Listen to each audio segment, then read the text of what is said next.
नमस्कार, 360 ब्लॉगर या चॅनलमध्ये तुम्हा सर्वांचं सहर्ष स्वागत. आजच श्रावण महिन्याची सुरुवात झाली आहे, त्यामुळे श्रावण महिन्याच्या तुम्हाला सर्वांना खूप खूप शुभेच्छा. तर आज रात्री एका मित्राचा फोन आला आणि तुम्हाला ट्रिपला जायचे. तर नंतरच्या ट्रिपमध्ये खूप मोठं अंतर असतं, म्हणून मी लगेच हा बोललो. आणि आज आम्ही आउपे या ठिकाणी पर्यटनासाठी चाललो आहे. तर आउपे हा परिसर खूप निसर्ग सौंदर्याने आज नटलेला आहे आणि रस्त्याच्या कडेने सर्वत्र हिरवळ आहे. तर आम्ही तुम्हाला पुढे पुढे दाखवतो कसं दृश्य आहे तिकडे ते.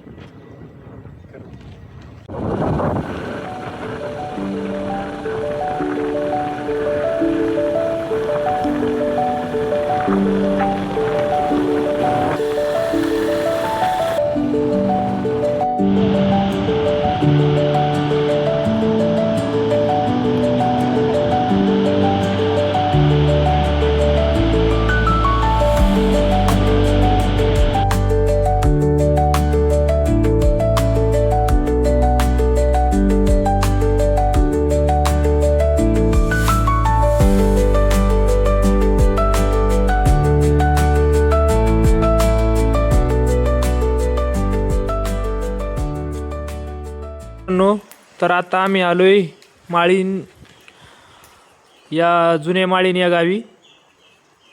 या ठिकाणी 30 जुलै 2014 रोजी माळीनवरती नैसर्गिक आपत्तीची दुर्घटना झाली होती. त्या दुर्घटनेत एकूण 151 गावातील व्यक्ती मृत झाल्या होत्या. तर त्या व्यक्तींची ही नावे आहे. आणि आपण पाठीमागे पाहू शकता, हा पाठीमागचा जो डोंगर आहे, या डोंगरावरून मोठ्या प्रमाणात मातीचा ढिगारा खाली आला होता. आणि त्या ढिगाऱ्यात हे संपूर्ण गाव, या ठिकाणी आम्हाला एक व्यक्ती भेटला होता, त्यांनी सगळं समजून सांगितलं. वरतून मातीचा ढिगारा आला होता, त्यामुळे हे संपूर्ण गाव मातीखाली गाडले गेले आणि घरांच्या वरती 20 फूट माती होती. एवढे भयंकर परिस्थिती या ठिकाणी निर्माण झाली होती. तर आम्ही आता चालू आहे नवीन माळीन गावी. तिथं दाखवतो तुम्हाला काही दृश्य.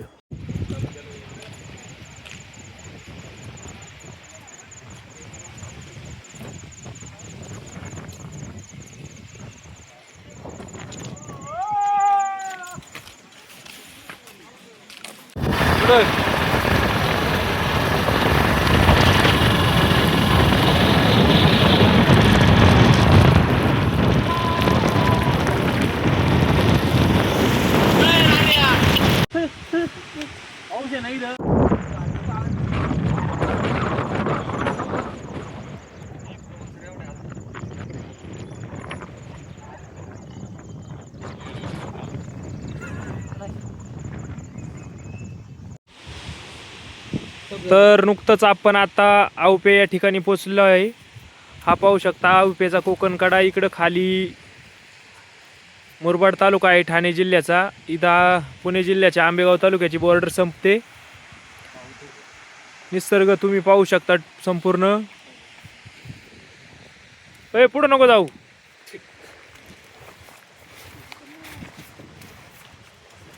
हे आहे आउपे गाव आणि गावातला निसर्ग. इथं महादेवाचं मंदिर आहे. आता आपण इकडे कोकणकडा पाहायला जाणार आहे. नमस्कार मित्रांनो, तर आपल्यासोबत आहे पारगाव नगरीचे सुपर फायनल सम्राट आणि भीमाशंकर सहकारी साखर कारखान्याचे कर्मचारी विशाल शेठ डोबळे. तर आपण आउप्यात पोचलोय. तर आउप्यात येताना रस्ता कसा होता किंवा काय अडचण वाटली किंवा निसर्ग कसा होता याबद्दल थोडीशी माहिती सांगा तुम्ही. खरं तर आउपे हे आंबेगावचं शेवटचं टॉप आणि लाखनगाव आंबेगावचं त्या पूर्व पट्ट्यातील शेवटचं टॉप. लाखनगावच्या शेजारीच असणारं पारगाव काटापूरमध्ये राहणारा मी स्वतः वैयक्तिक विशाल गंगाराम डोबळे. खरं तर आउप्याला येत असताना पूर्ण नागमोडी असणारा हा रस्ता, येत असताना खडतर प्रवास आणि निसर्गाच्या सानिध्यातून पूर्ण हा झालेला प्रवास अतिशय सुंदर होता. आणि आउपेकडे पाहता अतिशय सुंदर, जणू काही स्वर्गात आल्याचा अनुभव या ठिकाणी आलेला आहे. तर विशाल सर, तुम्ही डिंबे धरण पाहिलं, तर डिंबे धरणाबद्दल थोडी माहिती सांगा आणि येतानाचा रस्ता कसा होता धरणाच्या बाजूने. खरं तर येताना पूर्ण रस्ता 25 ते 30 किलोमीटर हा डिंबे धरणाला ओळसा घालून होता.